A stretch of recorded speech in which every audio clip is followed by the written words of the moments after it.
이제 19편의 내용은 크게 세 가지로 이렇게 나눕니다. 하나는 자연 창조물을 통해서 하나님이 어떠한 분으로 드러나는가, 이것을 다윗이 노래하고 있고, 또 두 번째는 하나님의 말씀으로 인해서 그 말씀 자체가 얼마나 귀한가 하는 것을 찬양의 시로 그렇게 노래로 지은 것이고, 마지막에는 그 말씀으로 인하여서 자기도 스스로 하나님 앞에서 죄를 범하지 않고 하나님의 은혜 가운데 거하기를 바란다, 이런 내용으로 구성이 되어 있습니다.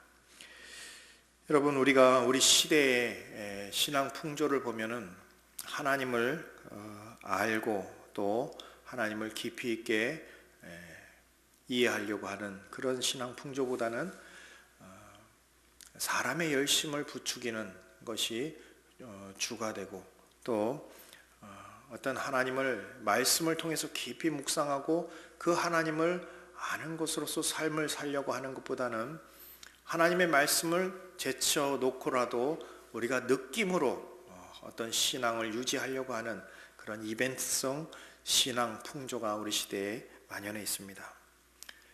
저는 이 시편 19편이 어떤 우리에게 중요한 시사하는 바가 있다고 생각하는 것은, 바로 우리 시대와 같이 이미 이스라엘에게 있어서 그와 같은 어두운, 그러니까 하나님에 대해서 어두웠던 시대, 하나님을 아는 지식이 너무나 희미했던 그런 시대가 있었는데, 그 시대를 향하여서 하나님께서 이와 같은 말씀도 하신 것이죠. 예를 들면 호세아 시대 하나님께서 하나님에 대해서 어두워 있는 그 이스라엘의 영적인 상태를 향하여서 이렇게 진단을 합니다. 호세아 4장 6절을 보시면 내 백성이 지식이 없으므로 망하는도다, 이렇게 진단을 하죠. 자, 이스라엘이 망하는 것은 군사력이 딸려서 망한다, 이렇게 말씀하시지 않고, 외교를 잘못해서 망한다, 이렇게 말씀하시지 않고, 돈이 없고 재물이 없고 부귀가 없어서 망한다, 이렇게 말하지 않는 것입니다. 이스라엘이 망하는 것은 군사 문제도 아니고 정치 문제도 아니고, 그리고 외교 문제도 아니고 경제 문제는 더더욱 아닌 것입니다. 하나님께서 진단하시는 바는 하나님을 아는 지식이 없어서 망한다, 이렇게 진단을 한 것이지요. 이렇게 표현하십니다. 내가 지식을 버렸으니 나도 너를 버려 내 제사장이 되지 못하게 할 것이요, 내가 내 하나님의 율법을 잊었으니 나도 내 자녀들을 잊어버리리라. 결국 하나님을 아는 지식과 하나님과는 분리할 수 없는 거죠. 하나님을 사랑한다고 하고 하나님을 아는 지식을 멸시하는 것도 있을 수 없고, 하나님을 아는 지식을 풍성하게 가진 자가 하나님을 외면하거나 하나님을 사랑하지 않을 수도 없는 것입니다. 결국 하나님 섬기는 일에 있어서 하나님을 아는 것은 하나님을 사랑하고 하나님을 고백하는 것, 하나님과 더불어 살아가는 것과 분리할 수 없는 것입니다. 그런 면에서 보면 우리 시대의 풍조, 사람의 열심을 부추기고 성경의 말씀보다는 어떤 느낌으로, 어떤 분위기로 우리 하나님을 섬기려고 하는 그 시대의 풍조는 조심스러운 거죠. 조심스러운 겁니다.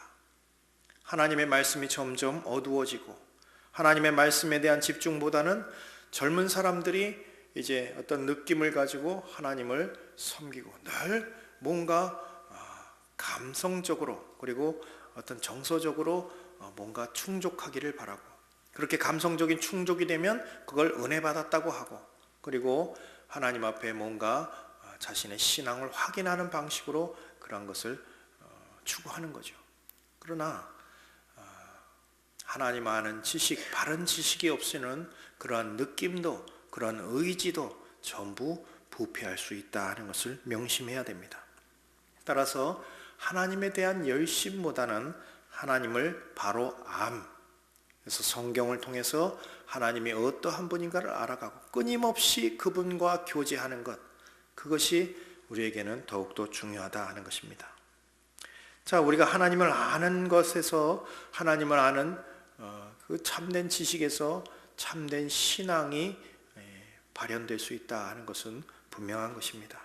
하나님을 제대로 알지 않고 열심은 있었는데 그리고 하나님을 섬긴다고 섬겼는데 그것을 부패라고 그렇게 진단했던 그런 역사가 이미 출애굽한 이스라엘에게 있었던 것이죠. 그죠? 시내산에서 하나님을 섬긴다고 송아지를 만들고 이것이 하나님이라고, 그리고 그 앞에서 춤추고 노래하고 많은 그런 종교 행위를 했지만은 산 위에서 동시간대에 모세에게 하나님께서 그들을 진단하시는 바는 내 백성이 부패하였다. 내가 그들을 진멸하고 너로 새로 시작하겠다. 이렇게까지 말씀하실 정도로 그와 같은 신앙의 모습은 하나님 보시기에는 부패한 것이다 하는 것이죠. 자, 그런 면에서는 하나님께서 하나님 스스로를 알게 하시는 것은 굉장히 중요한 것입니다. 사람이 스스로 더듬어서 하나님을 찾아갈 수 없고 바르게 하나님을 인식할 수 없기 때문에 하나님 편에서 우리에게 찾아오셔서 자신을 알리시는 것, 그것을 계시라고 합니다. 그런데 그 계시를 통해서 하나님을 알게 되는데 그 계시의 방식에 있어서도 두 가지가 있는 것이죠. 하나는 자연 만물을 통해서 그 하나님의 오묘한 영광을 드러내는 그런 방식이 계시가 있고, 또 다른 하나는 좀 더 직접적이고도 좀 더 구체적으로 하나님이 누구신가를 알리시는 말씀 계시, 특별 계시의 형식이신 말씀 계시가 있을 수 있는 것입니다. 오늘 시편 구조 가운데는 이 두 가지 계시의 방식이 등장하고 있습니다. 1절부터 6절까지는 창조 세계를 통해서 드러난 하나님의 계시, 하나님을 알게 하는 그런 지식, 그리고 7절부터 11절까지는 하나님께서 구체적으로 말씀하시고 드러낸 특별 계시의 형식으로서의 말씀, 그렇게 두 가지 형식의 계시가 노래로 표현되고 있습니다. 우선 첫 번째 1절부터 6절에 보시면 처음 시작부터 하늘이 무엇을 나타낸다고 합니다. 무엇을 나타냅니까? 그렇죠. 하늘이 하나님의 영광을 선포하고 그가 하신 일을 나타낸다 했습니다. 나타내는 게 뭡니까? 나타내는 것, 드러내는 것. 독일어로 오펜바로, 오펜바 하는 것입니다. 오펜바. 그러니까 드러내는 거죠. 겉으로 드러내는 것입니다. 그게 뭐냐? 그게 계시인 것입니다. 하늘을 통해서도 하나님의 영광이 드러나고 하늘을 통해서도 하나님께서 하신 그 역사가 드러난다. 이것이죠. 그러니까 창조 세계를 통해서도 하나님의 영광과 하나님의 역사가 드러난다. 그래서 창조 세계를 어떤 분은 거대한 거울이라 이렇게 비유하기도 합니다. 어떤 거울인가? 우리가 그 거울을 보면서 우리 스스로를 발견하는 것이 아니고 그 거울을 통해서 하나님의 영광을 묵상하는 것으로 그 거울을 사용하는 것이다. 이렇게 말하는 것이죠. 결국 하나님의 살아계심이 그 창조 세계를 통해서 어렴풋이나마 드러나고 하나님의 역사하신 손길이라는 것을 우리가 어렴풋이나마 그 창조 세계를 통해서 생각하게 되는 것입니다. 우리가 보통 뒷산을 올라가면 그렇게 막 하나님의 창조에 대해서 막 이렇게 감탄하고 그러진 않죠. 왜냐하면 늘 보던 거니까. 그런데 이제 조금 더 골이 깊은 그런 산 같은 데 올라가서 한번 하늘을 보고 땅을 쳐다보면 그 골이 깊으면 깊은 만큼 어떻게 돼요? 하나님의 솜씨에 대해서 생각하게 되는 거죠. 제가 유럽에 있을 때 우리 학회가 이제 스위스에서 한번 열렸는데요. 스위스 그 산 꼭대기에 케이블카를 타고 전부 올라가 봤습니다. 여름이었는데 눈이 만년설이 덮여 있는 그런 장소였습니다. 거기서 이렇게 밑에를 내려다보면요, 정말 감탄스럽죠. 설악산도 굉장한데 해발 4,000, 5,000m까지 올라가서 보면 굉장한 것입니다.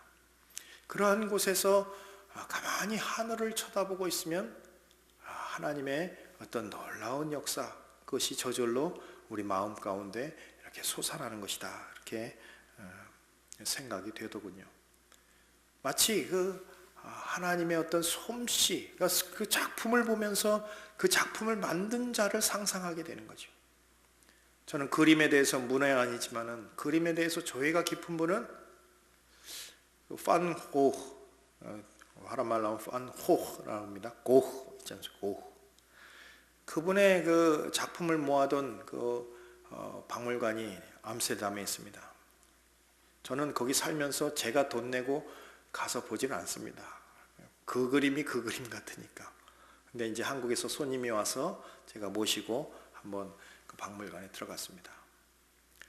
저 같으면 그 박물관 1, 2, 3, 4층을 1시간이면 다 둘러보겠더만요. 그냥 싹 지나가면서 많이 보던 거네 이렇게. 그런데 그림을 아는 분들, 그림에 조예가 있는 분들은 그 그림 하나를 놓고도 계속 그 앞에서 이렇게 감상을 하는 거죠. 그러면서 감탄을 하는 거죠. 그러니까 격이 다른 거죠. 저 같은 문외한과 또 그림을 아는 그분의 어떤 격은 전혀 차이가 있는 것입니다. 마찬가지로 같은 사물을 보더라도, 같은 창조 세계를 보더라도 하나님의 사람으로서 그 작품을 누가 만들었는지를 가늠하는 그런 성도가 있는가 하면 같은 눈으로 같은 세계를 보더라도 무덤덤하게 전혀 그런 것을 느끼지 못하는 경우도 있을 수 있다 하는 것입니다. 누가 알려주지 않아도 그 세계는 자기 스스로 하나님의 솜씨를 막 드러내는 것 같은 그런 웅장함이 있는 것이죠. 그래서 그것을 이렇게 표현했습니다. 2절, 3절을 보시면 날은 날에게 말하고 밤은 밤에게 지식을 전한다. 그런데 이 지식이라는 것은 우리가 커뮤니케이션 할 때 말소리로 또 언어로 전달되는 그런 방식의 지식은 아닌 것이죠. 3절을 보시면 언어도 없고 말씀도 없고 들리는 소리도 없으나, 창조 세계에 언어를 주시지 않은 것입니다. 언어는 유일하게 사람만 할 수 있는 그런 커뮤니케이션 방식이죠. 그런데 이 창조 세계, 하늘이나 땅이나 이 천지 만물 이런 데에서도 하나님께서 울려 퍼지는 그런 소리를 허락하셨는데 그 소리는 결국 땅 끝까지 이른다 그랬습니다. 그러니까 소리, 언어가 없고 말씀도 없고 들리는 우리 사람들이 하는 방식의 그런 커뮤니케이션 방식은 아니지만은, 그러나 온 우주는 누구 하나 해, 달, 별, 일월 성신, 땅과 바다와 어떤 것이라도 지금 뭐 하고 있는 겁니까? 하나님의 솜씨에 대해서 소리를 발하고 있고 하나님이 어떠한 분인지를 드러내고 있고 그것을 통해서 그의 영광을 찬양하고 있는 그런 역사다라는 것을 우리가 이 성경을 통해서 보는 것입니다. 결국 아주 투박할 수 있는 그런 다윗 같으면은 뭡니까? 처음에 목동으로 직업이었죠. 어렸을 때 목동이었습니다.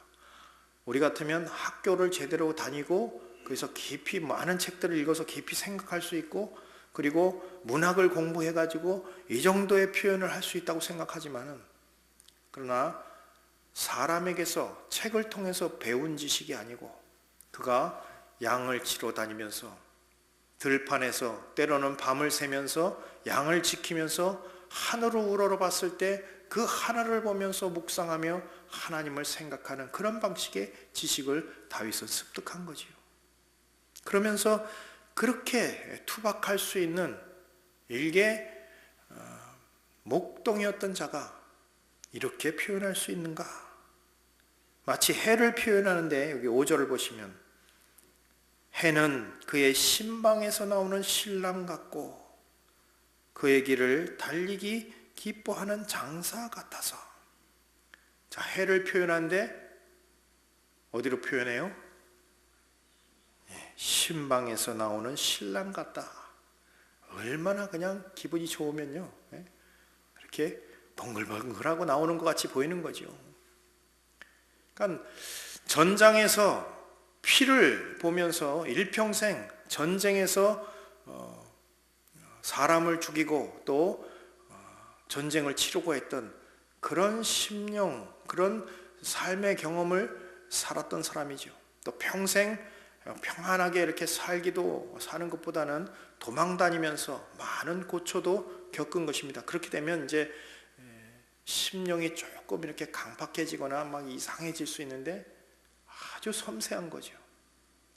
그러면서 음악도 할 줄 알고 또 노래도 지을 줄 알고 시도 이렇게 표현하여서 다른 사람들은 늘 같은 눈으로 보는 하늘이지만은, 늘 같은 눈으로 보는 해고 달이지만은 다윗에게는 전혀 다르게 보이는 것입니다. 신랑같이 보이고, 그리고 소리가 전혀 들리지 않는데도 온 천지 만물이 하나님의 영광을 일제히 그냥 바라는 것처럼, 찬송하는 것처럼, 마치 합창하는 것처럼 그렇게 들리는 것입니다.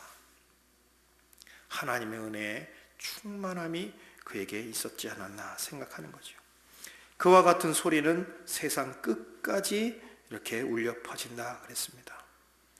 결국 차별이 없는 언어입니다. 하나님의 영광이 어떤 사람에게만 드러나고 어떤 사람에게는 드러나지 않고가 아니고 누구나도 그 하늘을 보면서 하나님의 영광을 묵상할 수 있도록 하나님께서 골고루 그 창조의 세계를 모든 사람에게 차별 없이 그렇게 혜택을 주시는 것이죠. 하나님의 계시가 문제가 아니고 그 계시를 받는 그릇이 이제 그 하나님의 창조 계시를 알아보지 못하는 그것이 문제가 되는 것입니다. 그것은 결정적으로 인간이 부패하여서 그 창조주에 대해서 제대로 인식할 수 없는 그런 무능력 때문에 하나님께서 만방에 천지 만물을 통해서 하나님의 영광을 그렇게 증거하고 계시고 인생들로 하여금 하나님을 경외하고 살 수 있도록 그렇게 자신을 드러내고 계시는데, 그러나 귀 있는 자들만 듣는 그런 말씀처럼 하나님의 심령을 가지고 보는 자에게만 그런 계시가 보이는 그런 방식으로 하나님이 역사를 하시는 것입니다. 결국 이러한 것은 우리가 웨스트민스터 신앙고백서 1장의 표현을 이렇게 하는 것과 마찬가지입니다. 1장 1절에 이렇게 표현되어 있습니다. 본성의 빛과 창조의 사역 및 섭리.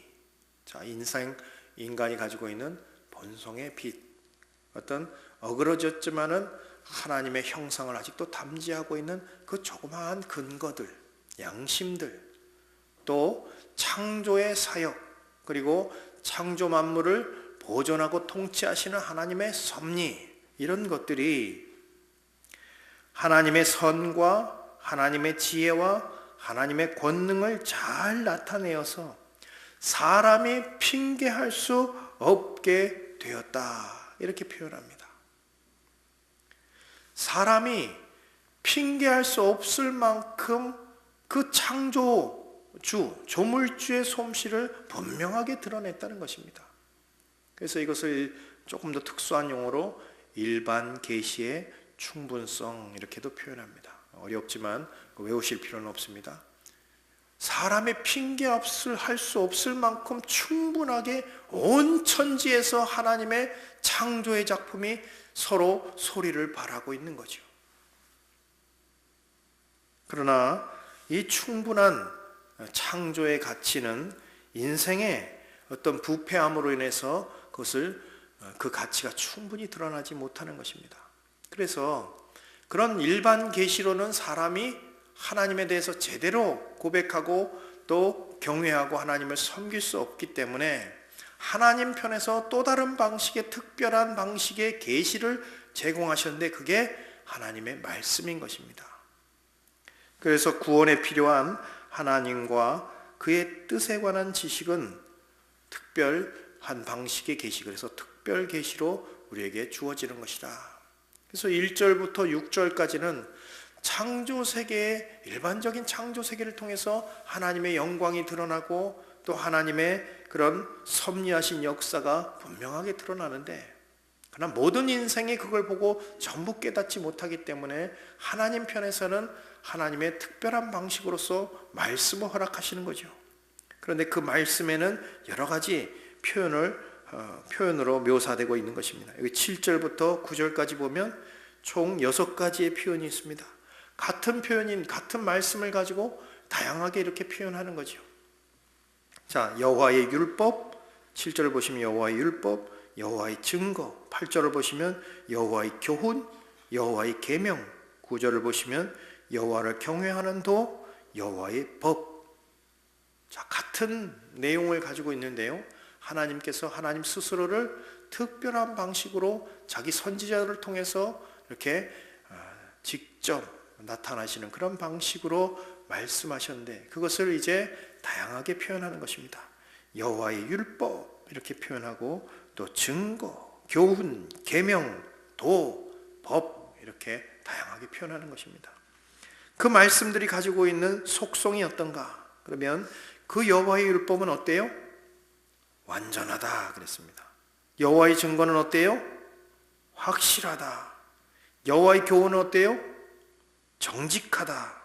여호와의 계명은 순결하고, 여호와를 경외하는 도는 정결하고, 여호와의 법도 진실하다. 그죠? 하나님의 말씀이 가지고 있는 속성, 우리가 하나님의 말씀이라고 했을 때 그 말씀은 어떠한가 그랬을 때 완전하고 확실하고 정직하고 순결하고 정결하고 진실하다. 이렇게 그 자체가, 하나님의 말씀 자체가 찬양의 내용이 되는 것입니다. 그러면 어떤 유익을 주는가? 자, 7절 다시 한번 보시면 율법은 완전하여서 무엇을 소성시킵니까? 우리의 영혼을 소성시킨다. 죽어있는 그런 인생이 다시 살아나는 것은 하나님의 말씀으로 인하여서 다시 살아가는 것이지요. 그죠? 하나님의 말씀이 들려지고 그 말씀이 내면에서 성령의 역사를 통해서 내적으로 증거될 때 영혼이 거듭나게 되는 것입니다. 율법이 완전하여서 영혼을 소성시키고, 자, 여호와의 증거는 확실하여서 미련한 자들, 우둔한 자들이 지혜롭게 되는 거죠. 자, 어느 만큼 우둔한가? 하나님께서 온 천지를 눈뜨고 천지를 보면 전부 하나님의 영광을 그렇게 찬양하고 발설하는 그런 모든 천지 만물 두셨는데 그것을 인지하지 못할 만큼 우둔한 거죠. 그런데 이제 하나님의 말씀을 통해서 그 내용들을 드러내고 보니까 눈만 뜨면 눈이 닿는 곳마다 하나님의 영광이 드러나는 것입니다. 도처에서 하나님의 하신 일들이 눈에 들어오는 거죠. 심지어 돌 하나만 보더라도 그 창조주를 생각하게끔 하는 것입니다. 그렇게 우둔한 자가 지혜롭게 되는 것, 그것이 여호와의 증거가 갖는 유익이다. 자, 여호와의 교훈 어떻습니까? 어떤 유익이죠? 마음을 기쁘게 한다. 세상이 주는 기쁨과는 차원이 다른 기쁨이죠. 하나님의 말씀이 우리에게 주는 기쁨이 있는 것입니다. 여호와의 계명은 순결한데 무엇을 밝게 해요? 눈을 밝게 한다. 이 눈을 밝게 한다는 말은 뭡니까? 시력이 갑자기 좋아진다는 말인가요? 우리의 마음의 영적인 눈이 밝아져서 이제는 창조 세계를 보고도 하나님의 어떠하심을 알게 되는 그런 아주 밝은 눈을 보게 되는 것, 갖게 되는 것이다 말이죠. 9절을 보시면 여호와를 경외하는 자는 정결하여 영원까지 이루고, 이 세상뿐만 아니라 오는 세상에도 하나님의 말씀은 여전히 굳건하고 여호와의 법들은 진실하여서 다 의롭다. 불의한 것이 없는 것이다. 자, 하나님의 말씀을 통해서 이제 우둔한 자가 지혜롭게 되고 어두운 눈이 밝아지고 그리고 정직하고 의롭게 우리가 살아가는 근거가 생기는 것이다 이 말입니다. 여러분, 창조의 세계를 통해서 하나님은 하나님 자신을 많이 이렇게 증거하고 계시는 거죠. 지금도 증거하고 계신 거죠. 아마도 이 창조를 하신 후에 제일 처음 이러한 지식은 이미 아담에게 주어졌을 것입니다. 하나님이 스스로 이 땅의 모든 것, 천지 만물을 창조하신 그 내용에 대해서 아담에게 전해 주셨을 것이지요. 사람, 그 본인도 하나님의 작품이라고 알려주셨겠죠. 그냥 함부로 지은 것이 아니라 하나님과 같이 하나님의 형상과 모양대로 사람을 만들었다. 그 지식도 알려주셨겠지요. 그러나 시간이 가면서 또 인생이 타락하면서 그 지식은 점점 부패하여지고 도처에서 하늘에서 달에서 해와 별들이 전부 하나님의 영광을 드러내고 하나님의 솜씨를 뽐내고 있는데 그 하나님의 창조의 절정이라고 하는 그 인생은 그것을 도무지 알아듣지 못하고 깨닫지 못하는 그런 우둔한 자가 되었을 때 하나님께서는 다시 한번 하나님 편에서 그 우둔한 자에게 특별한 방식의 어떤 계시를 주셔서 말씀하셔서 일일이 손가락으로 가르쳐 주시고 깨닫게 하시고 눈을 밝게 하셔서 똑같은 인생인 것 같지만 전혀 다른 눈을 가지고 세상을 바라봤을 때 온 도처가 하나님의 영광을 드러내는 그런 기이한 아주 기적과 같은 그런 세계를 맛보게 된다 이 말입니다. 여러분 마태복음 우리가 6장 26절 또 28절 29절 보면 예수님께서 인생들에게 염려하지 말라 하는 교훈을 하시면서 예로 드신 것이 바로 그런 거죠. 야 염려하지 말아라 이렇게 말하면서 흔히 볼 수 있는 그때나 지금이나 언제든지 볼 수 있는 그 자그마한 피조물 하나를 보게 하는 것입니다. 그 뭐죠? 공중에 나는 새를 보라. 자, 예수님께서 그렇게 말씀하시기 전에도 새는 날아다녔죠. 새는 언제든지 날아다니고 있고 지금도 날아다닙니다. 그러니까 새죠. 뭐 특별할 것이 없는 거죠. 그런데 주님께서 그 새를 보라고 하시면서 말씀하시는 것이 그 새는 자기가 스스로 무슨 농사를 짓는 방법도 없고 씨를 뿌리거나 길쌈하지도 않고 어떤 그런 방식을 취하지 않는데도 하나님께서 늘 먹이시는 자로서 그 존재로서 거기에 있는 거다. 하물며 너희일까 보냐. 이 교훈을 위해서 새를 그렇게 말씀하시는 거죠. 또 들에 핀 백합화를 보라. 자, 언제나 볼 수 있었던 거죠. 사람들은 지나면서 늘 주목하고 보지 않는 한 그것은 늘 그 자리에 있는 것이고 뭐 특별할 것도 없는 거죠. 그러나 그것을 주목하게 하심으로써 솔로몬의 영광보다도 저 꽃이 훨씬 더 화려하고 영화롭다는 것을 말씀하시는 거죠. 그럴 때 이제 그러한 교훈들을 통해서 우리가 다시 한번 생각하게 되는 것은 하나님께서 창조하신 여러 만물들 중에 우리가 염려하거나 어떤 근심이 있을 때 그 교훈을 생각하면서 뭘 봐요? 여러분 염려가 가득하고 삶을 살아가면서 근심이 있을 때 한숨을 돌리고 밖에 나가서 하늘을 보고 새를 한번 찾아보시기 바랍니다. 그럴 때 주님께서 말씀하신 그 교훈을 따라서 바로 그 참새 한 마리가 하나님께서 돌보시는 그런 피조물 중에 하나구나 하는 것을 알게 되는 것이죠. 그러면서 우리에게 행하신 하나님의 뜻과 섭리도 여전히 유효하겠구나 하는 것을 생각하는 것입니다. 그러면서 그 염려를 극복해내는 거죠. 집 앞을 나가서 지금 봄철이 되니까 막 새싹이 돋아 나옵니다. 뭐 특별하게 막 가꾸고 물 주고 하지 않아도 시간이 되면 그렇게 새싹이 돋아나면서 꽃이 피죠. 그럼 그 꽃을 보시라고요. 그러면 우리 주님이 소재로 삼아서 말씀하신 그 내용을 생각하게 하는 것입니다. 누가복음 19장에도 보면 이런 일이 있습니다. 이제 예수님께서 어린 나귀 새끼를 타고 예루살렘에 입성하실 때 사람들이 환호하고 호산나 이렇게 막 찬양을 하고 그럴 때 바리새인들이 제자들을 꾸짖어 달라고 그렇게 요청을 하죠. 그럴 때 우리 주님께서는 저들이 침묵하면 돌들이 소리를 지를 것이다 이렇게 말합니다. 길바닥에 굴러다니는 돌이 흔한 것인데요. 그러나 그 돌들도 영광을 드러내고 있는 중이다 하는 것이죠. 사람이 뭔가 영광을 하나님 앞에 예수님께 영광을 돌려드려야 비로소 영광스러워지는 자가 아니고, 사람들이 침묵할지라도 이미 천지만물은 곳곳에서 그분의 영광을 찬양하고 있는 것이죠. 그것을 보도록 돌을 그 길바닥에 굴러다니게 하는 것이다, 이렇게 생각하면 되는 것입니다. 결국 계시적인 가치가 거기에 있음을 생각하게 되는 것입니다. 여유를 가지고 새를 한번 보십시다. 여유를 가지고 들에 피는 그 꽃들을 한번 보십시다. 마음의 여유를 가지고 길바닥에 굴러다니는 돌을 한번 유심히 생각하여 보십시다.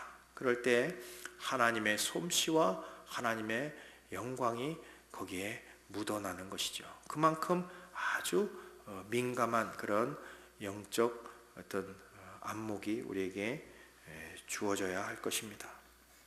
결국 이러한 말씀들을 통해서 다윗은 하나님을 알게 하시는 그런 방편으로서 창조 세계에 대한 어떤 찬양, 그리고 그것과 더불어서 하나님의 말씀을 통한 어떤 찬양, 이것들을 시편 19편에 함께 싣고 있는 거죠.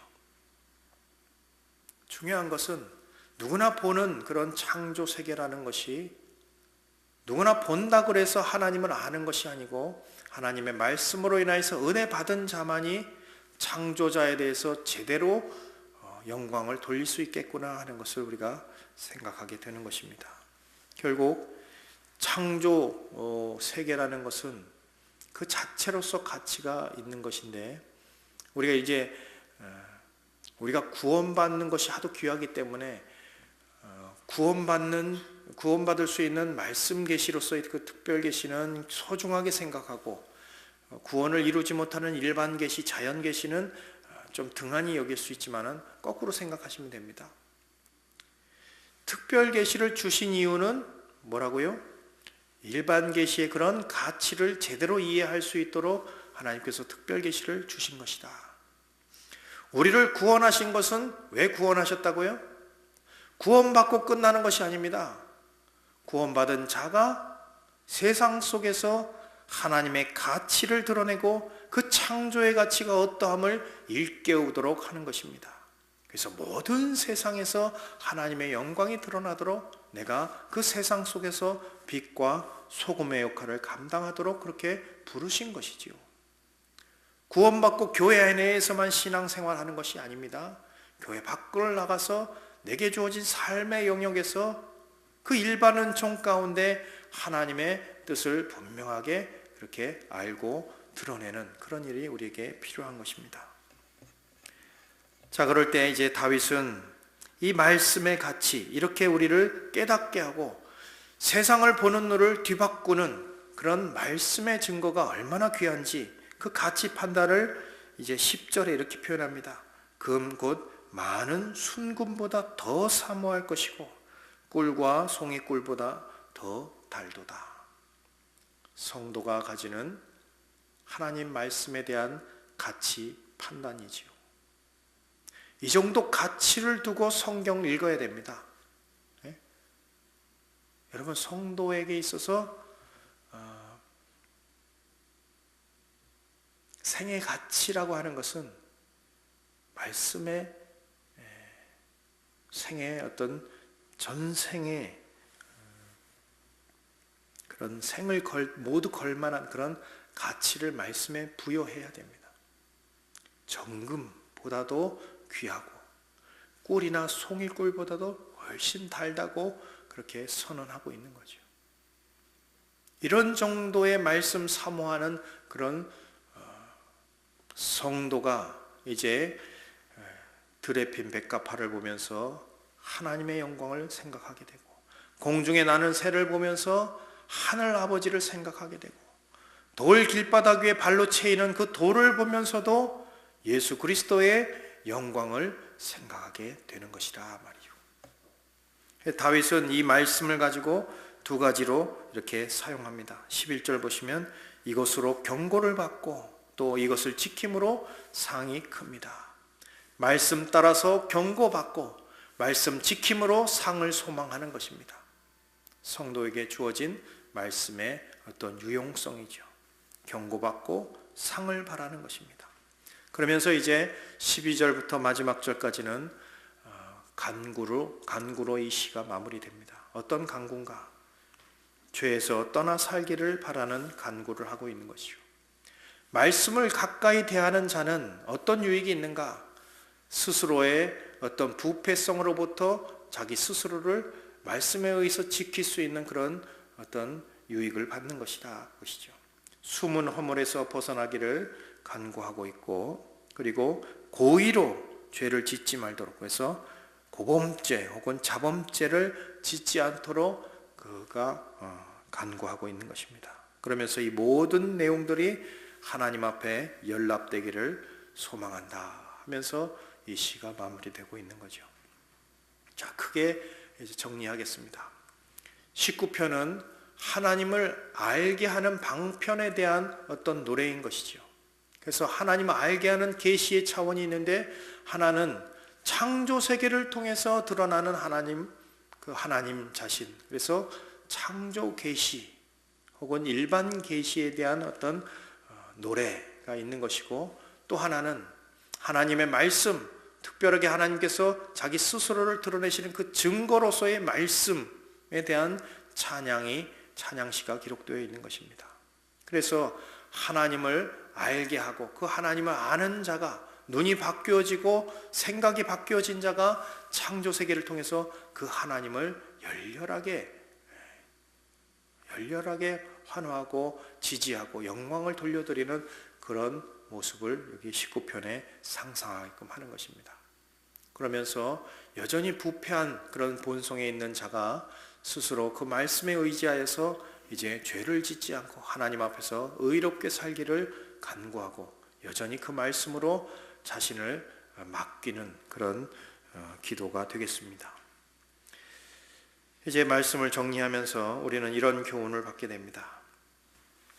우리 하나님은 자신을 계시하는 하나님이시구나 하는 것을 먼저 생각하게 됩니다. 아무도 알려주지 않으면 이러한 내용은 알 수가 없는 거죠. 늘 보는 새들이고 늘 보는 들에 핀 백합한데 그 가치를 주님께서 알려주시지 않았다면 하늘에 계신 아버지를 생각할 소재로는 엄두도 내지 못하는 거죠. 늘 보는 하늘이고 늘 보는 태양이고, 그러나 다윗을 통해서 하나님께서 이런 시를 우리에게 허락하셨기 때문에 이제는 어떻게 돼요? 우리가 집을 오가면서 밖을 나가서 하늘을 한번 보았을 때, 저 하늘이 바로 우리 하나님의 영광을 그렇게 드러내고 있는 것이구나, 이렇게 우리도 생각하게 되는 거죠. 늘 보는 햇빛인데도 그 햇빛을 쏘이면서 여기 하나님의 솜씨와 지혜가 담겨 있구나 하는 것을 생각하게 되는 것입니다. 봄이 되면서 곳곳에서 새순이 돋아날 때 그 새순을 보면서 여호와를 찬양하게 되고, 새가 지나가면서 소리를 발할 때 그 새 소리를 들으면서도 천부로 하나님, 하늘에 계신 하나님에 대해서 생각하고 고백하게 되고, 어쩌다가 돌에 밟히는 두 돌멩이 하나라도 이전에는 그냥 지나쳐 버렸는데 이제는 그 말씀에 생각이 나서 그것 때문에 주님을 찬양하고 영광을 돌릴 수도 있는 그런 하나의 가치구나 하는 것을 생각나게 하는 것입니다. 그래서 우리 하나님은 자신을 드러내시는 하나님이다. 창조 세계를 통해서뿐만 아니라 말씀을 통해서 자신을 드러내신다. 그리고 창조의 가치를 알게 하신 은혜에 감사하십시다.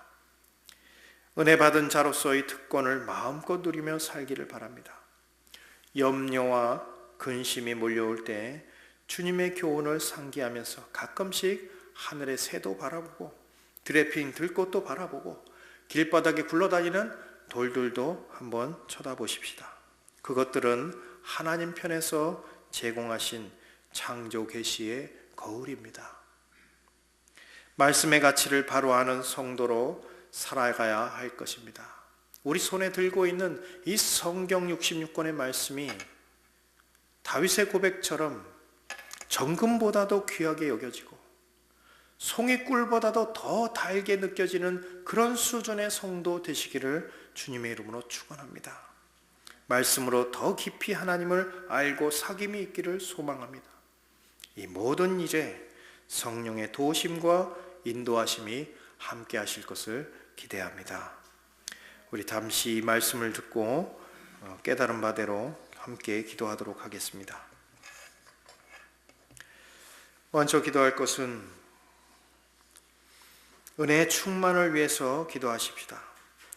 일상에서 익숙해진 그런 창조의 세계가 하나님의 영광을 선포하는 도구임을 기억하시고 지금보다는 좀 더 예민한 그런 영적인 안목을 키워가도록 위해서 기도해야 할 것입니다. 예사롭게 보았던 것들이 이제는 하나님의 영광을 드러내는 것으로, 우리 하나님을 증거하는 것으로 우리 가운데 깊은 감흥을 줄 수 있도록 우리의 영적인 어떤 안목들 또 느낌들이 더욱 발달하기를 바랍니다. 풀과 나무와 공중의 새와 돌들을 보면서 하나님의 오묘하신 역사를 생각할 수 있을 만큼 은혜 충만하기를 위해서 이 시간 함께 기도하도록 하겠습니다. 함께 기도하십시다.